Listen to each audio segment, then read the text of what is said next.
Hello everybody, welcome back. Me Cappy here at Studio on 7, and what you see in front of you is my board for painting on, my easel. These are one of my homemade easels that I used for when I did my certification as a Moor instructor, and it's plywood. This is just a backing board that I use for spray painting as well when I do small projects for spray painting.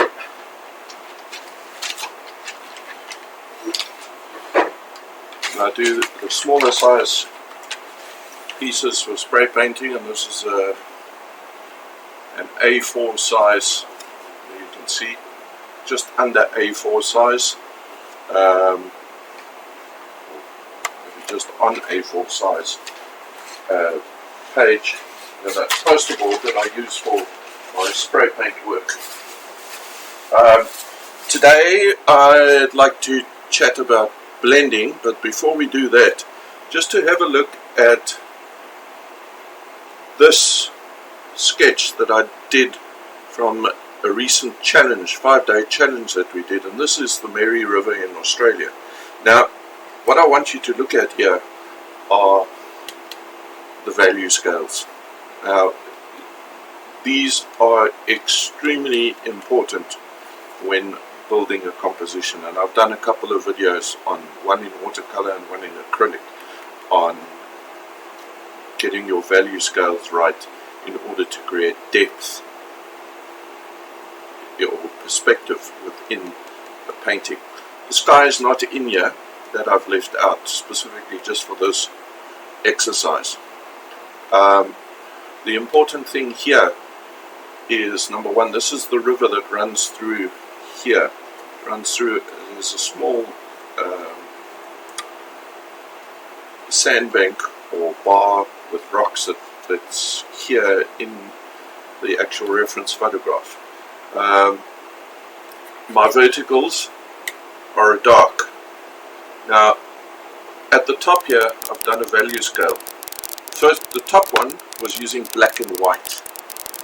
Okay. Let me just move that down a bit because it looks like you can't see it on the... Right, there we go. That's a lot better. Okay. The first one at the top was using black and white. Okay. Using black and white, regular black Liquitex basics that I use, and titanium white. I made a 1, 2, 3, 4, 5, 6 value scale from dark to light, and then this one is using chromatic black, and that is made using a mix of our 3 colors that we use: yellow ochre, ultramarine blue, and alizarin crimson. We also use titanium white. These are my student colors because I just use them for practice and for teaching. Most of my work that I've done is practice work, although if you want to buy them, you're welcome to make me an offer. Chromatic black, a good mix of the 3 together in order to get that black color. If you had to come up very, very close, you'd see a slight hint of purple in that, and that goes all the way through, same 6 right up until white. What I did is I left my brush a little bit dirty so that you could actually see the difference in the white on this specific value scale. To create depth, as I said before, flat planes, these being flat planes, have a lighter value than vertical planes. This is a slanted plane, also the value is a different value, not the same as the trees, as you can see on either side. Then the mountains are these particular ones were a mix of ultramarine blue and white in order to get that value. If you had to look at mountains outside, very distant mountains, you're going to be looking at a bluey, purpley kind of dark color. So just a little bit on values, very important in creating perspective. Also your brush strokes within a composition are important. Brush strokes to indicate an embankment, brush strokes to indicate a field, a slant, an incline, a flat plane, water, movement of water. In this case I've used my brush to make marks with the water flowing in this direction from left back to right front. That's just a quick piece on that. What I want to talk about today is blending of these, what some people might say, pesky acrylics. Okay, now acrylics they don't like humidity, they don't like heat because they dry extremely quickly. So how do we get around that? Well, there's a number of ways. Number one, and I need to find my little spray bottle, pardon, stretch across my cam. Spray bottle with water, very handy. Be careful not to use a lot. Now you can spray it directly onto the canvas to get your canvas a bit wet. Sometimes I do that when it is extremely humid and I don't feel like taking out this little bottle, which is an acrylic retarder, and that just slows the drying time and allows you to mix on the canvas. The same with the water, it can allow you to mix on the canvas as well. So those are two ways. The other way is using enough paint. If you only use a very limited amount of paint, you're going to end up with problems. Okay, so what we're going to do is we're going to mix up, and I'm going to show you the different ways of doing this. I managed to get a cleanish medium-sized brush. Might even use a bigger one. It's all synthetic, old cheapo plastic type things. I don't waste a lot of money on brushes. I only have one really good set for my watercolors. Okay, so let me just move these out of the way. I need to get my paint out on my mixing palette.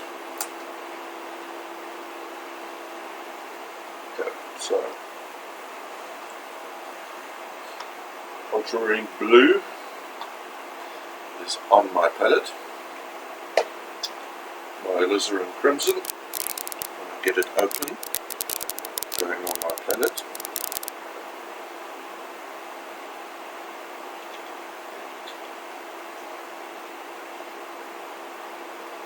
And my yellow ochre. It just looks like this one's not being opened yet. No, it has. These tubes I use for travelling and doing little sketches. So, titanium white.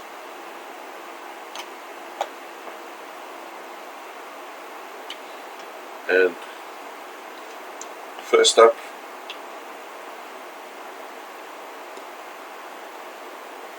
just so that you can see, it's on my palette, ultramarine blue, alizarin crimson, yellow ochre, and titanium white. Okay, so maybe I'll need to use the smaller brush because I want to do different pieces on here. So I'm not doing anything specific. So let's do one way of mixing. put blue on the,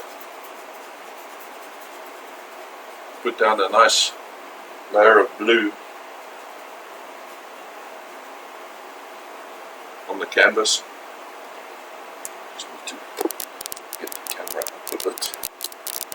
Just a touch. There we go. And then I'm going to take some titanium white, not too much, but also a fair amount, and I'm going to use that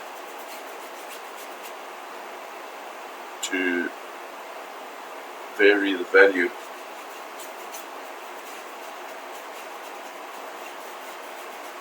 while painting. Now, the more you use, the easier it is to blend. If I go back up to the top again, just clean my brush, I'm going to find that that paint, although it looks wet, is actually already a bit tacky. Yeah, it's still blending, but now I'm using water and it reduces the saturation of that blue.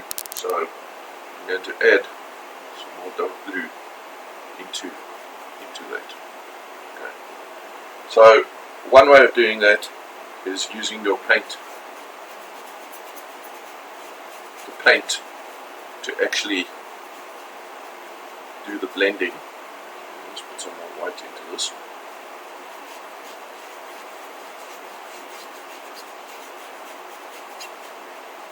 Okay, so essentially I've got 4 values now, just by using enough paint to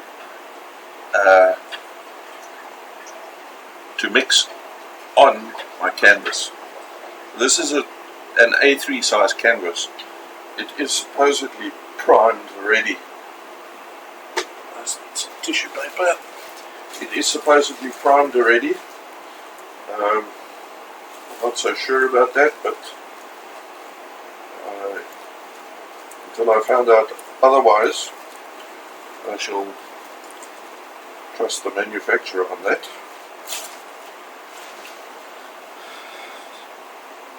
It's a lot easier for storage as well. Now, second one, I'm going to take some water. I'm going to wet the canvas, and I think what I'm going to do is I'm going to use some alizarin crimson. You'll notice that it goes on pretty easily. There's a sheen on that, but it does the saturation is actually affected, and I'm just working some yellow ochre into that as well. Okay, now if I take some white and I work in some white into that as well, you can, the water is still there, I can see it, and we can achieve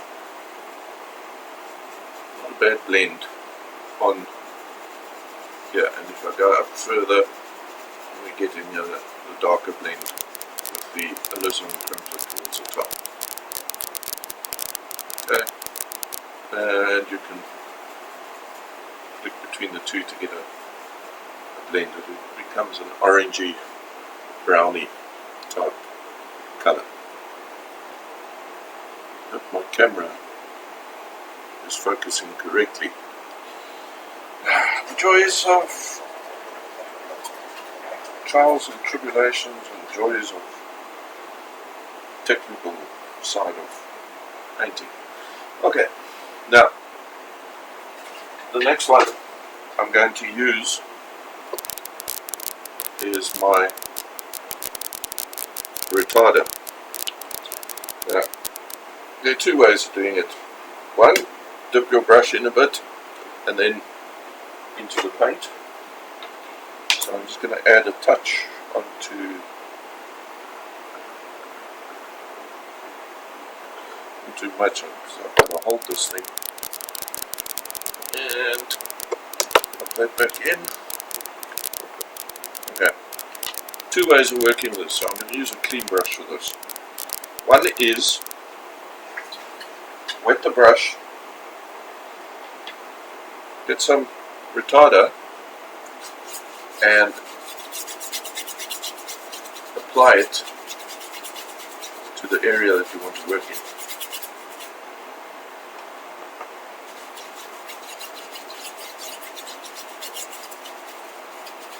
Okay, that is with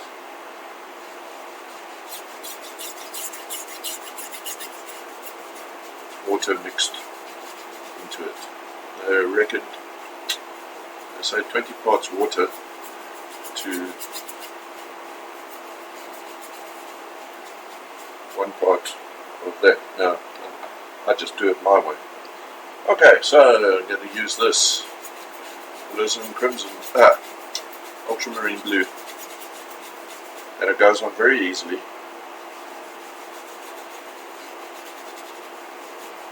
Much easier than just onto the plain canvas.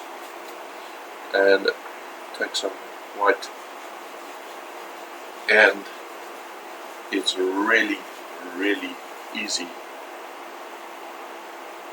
for blending. Now, if I take my time on a painting, then this is what I use.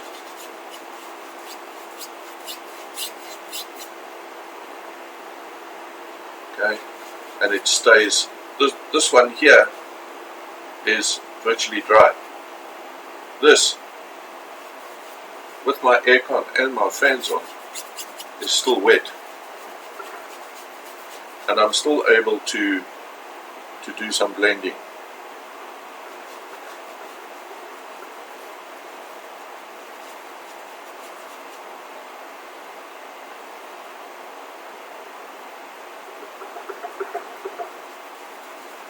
And it blends very easily. Still wet, still wet.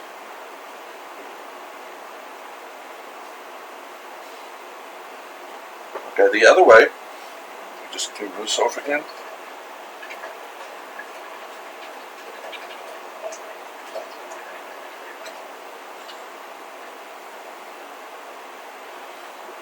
Try the brush. The other way, and my retarder has decided to do a runner all over, very fluid, is to dip the brush,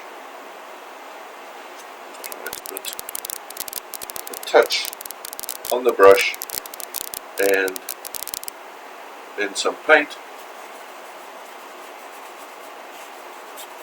and we find that each time you just need to come back, put a bit of retarder on there, get some white, and this one still wet. Still do some blending, although it does feel a bit tacky. You can just give it a squirt with a water bottle and carry on. The problem is though that I'm seeing marking on the edges, which I'm not too keen on. Okay, so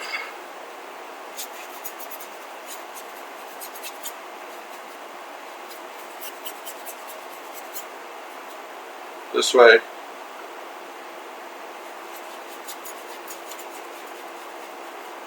I think if I had to use my retarder more often, I'd probably prefer doing it this way, so I'm able to get a better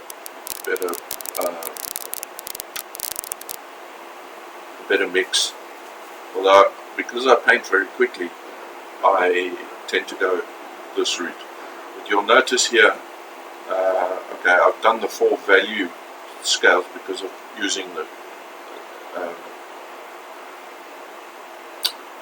just the color itself, and not the actual color out of the tube itself, and not the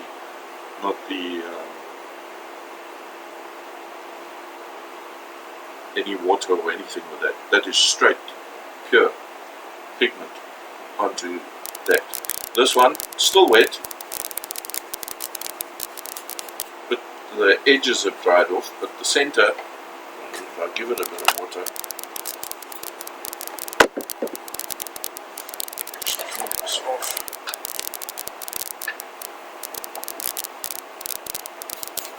I'm able to come back in and do a little bit of blending, although this is not an interactive paint, so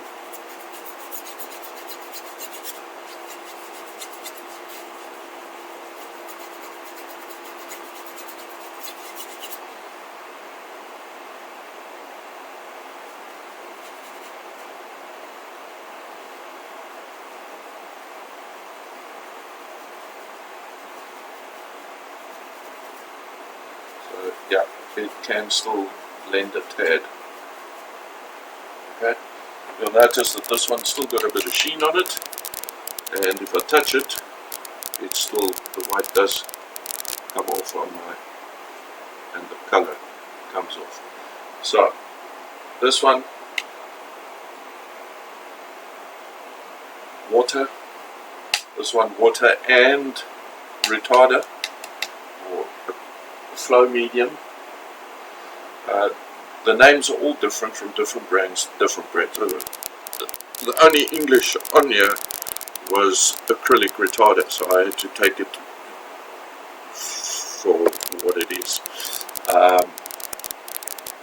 Although the gentleman at the store was extremely helpful.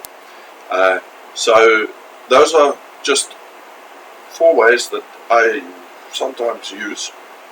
Specifically focus on that one, and if I do use, then I'm going to blend like that.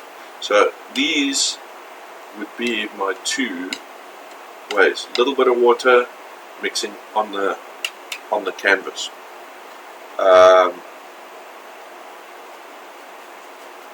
in order to get this. Then some people have asked how I do clouds. My clouds are very much the way I like to do it. I know some people are not too keen on that. Anyway, so what I'm going to do is I'm going to take some blue, a lot of white, in order to get a sky type color. So I'm going to do something over here. Okay. And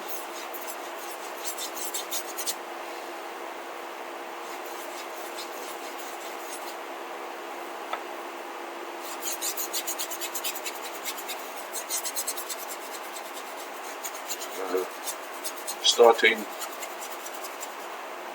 with a darker color near the top, and then I go while I'm painting, I start blending in white.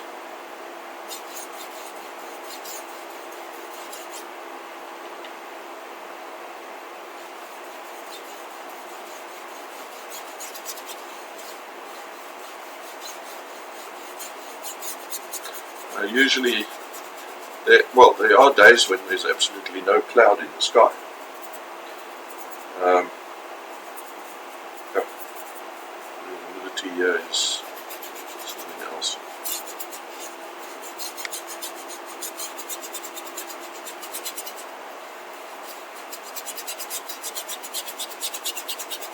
Okay, now, when I'm blending like this, what I do is I look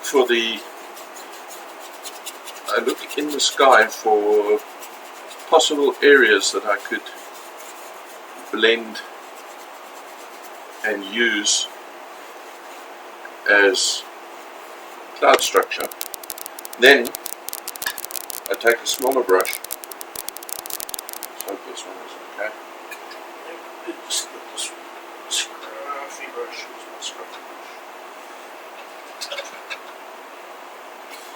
Scruffy brush out. My medium-sized brush that has turned into was square, it's now something else. And I'm going to take a touch of blue. I've got the blue still into the white there, and look for places and there's touches of white, and just gently work in, doing circular motion, work in some cloud shapes. And there actually is, I don't know if you can notice it, but over here there is a bit of white in the, showing up in the blue. So just subtly working in some clouds. And of course you need to bear in mind what shape.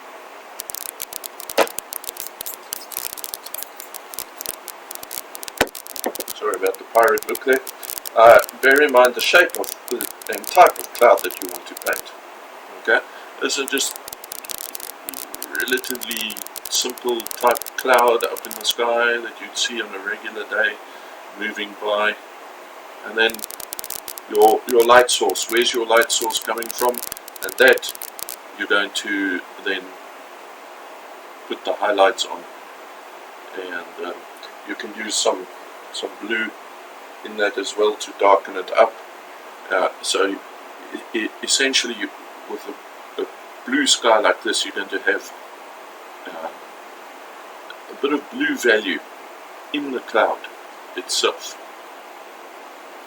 Okay, usually the bottoms are flat and the puffy parts are out up the top. So that, ladies and gentlemen, boys and girls, friends, art lovers, wherever you may be, is how I put my clouds together in order to give a cloudy effect. Obviously the closer the clouds, the larger they're going to be.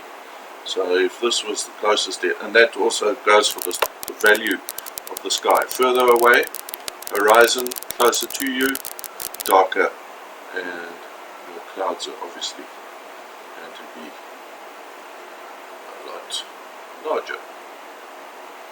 And if you want to give some flow to them, add in some direction, and what I can do is I can dry off my brush and come back, and if it's still wet, I can come back in and blend further. Obviously in oils it's a lot easier to work like that. That's why we use a retarder or acrylic flow medium to give us just that. And you don't have to put highlights where the sun is shining on every single place, just here and there. And as it goes off into the distance, the lighter the value, it's going to disappear. So if I had to make this into a little vignette and add in some mountains, I'd mix up a nice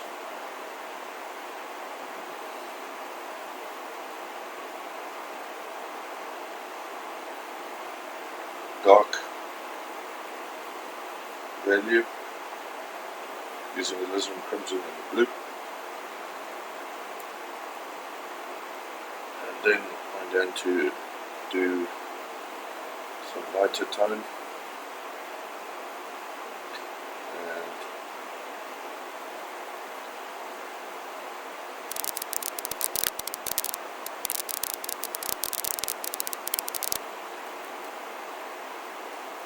so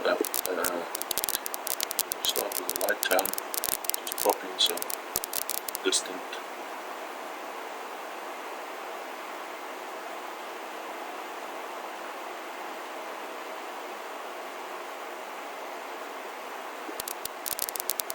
as an example.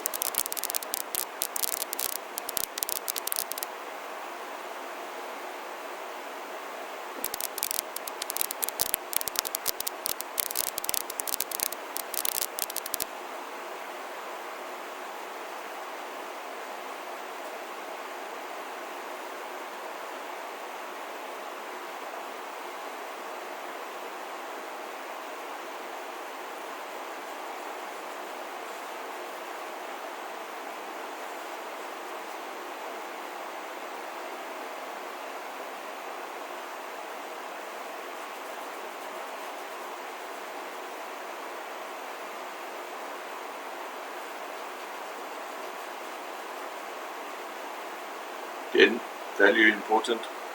Light at the back, darker in the front. And if I'm going to put something right up in the front here,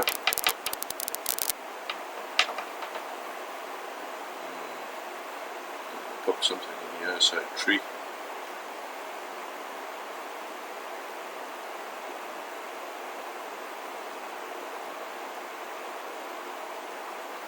That's going to be my darkest value.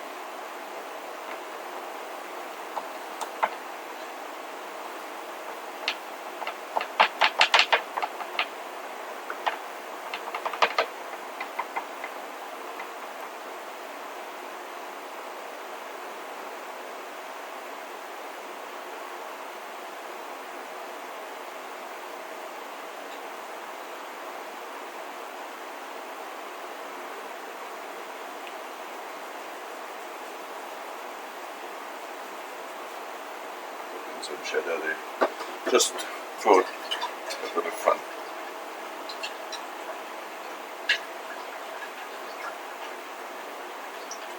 Right, so paint only, doing a value scale there, and obviously if this was a sky that I was doing like this, I'd have blended it in carefully over there, blended it in carefully, and you won't see any lines like you do here. This one you can see clouds sort of developing there. I've used this, it's pretty dry now. This one has just got a shine on it, that's all. There's nothing coming off there. This one completely dry. Clouds, well, this one's still dry. This still tacky. So I can't work on that now. Well, that's tacky. This I used my my acrylic retarder on my brush into the paint on the sky. That one I used water to mix to. Put the water down and then mixed on it. I'd rather put water on the brush in order to mix it up as I did I think in that one. Only used water there, and the no water there. Getting myself in a tizzy. That's the paint only. Water with on the canvas with working in the two paints into one another. This flow retarder plus water onto the canvas first, then the paint onto that. That's another way. This one onto the brush first, acrylic retarder onto the brush, into the paint, onto the canvas. And this one I just did as is. I hope you learned something. This is just very, very quick, and that's how I do my clouds. If I want to change the color of the clouds, you can, if you want to add some yellow into it and put some yellow and pink into the sky, into the clouds, then you just need to adapt your color or your palette in order to do that in your work. From me, Cappy, cheers, have a great day, keep arting.